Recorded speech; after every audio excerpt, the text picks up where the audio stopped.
Pourquoi cette volonté et cette stratégie de démarche RSE?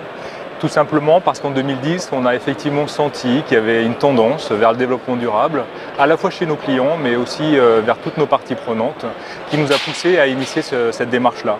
Donc on a tout d'abord rencontré un consultant qui nous a un peu expliqué, un peu démystifié.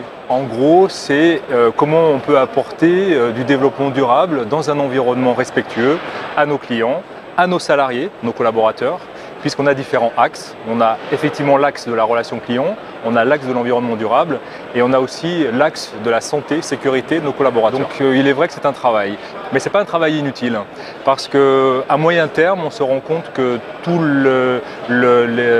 les partages de bonnes pratiques, tous les groupes de travail qui se sont mis en place autour de ces sujets-là sont un plus.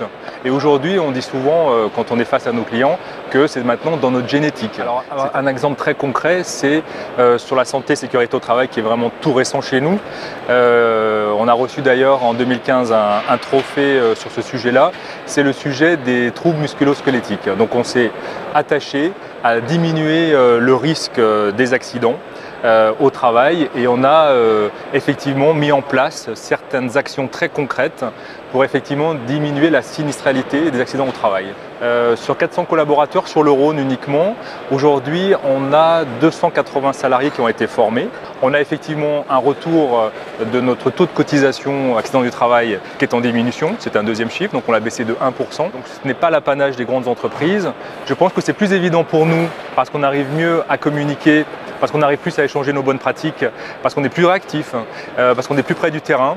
Donc on est plus rapide pour effectivement aller sur ces sujets-là. Et d'ailleurs, en 2010, on était les premiers à être labellisés ISO 26000 avant Air France, je crois. Donc vous voyez, c'est possible. On est quand même un métier qui s'appelait nettoyage industriel au tout départ, avec beaucoup de géochimie.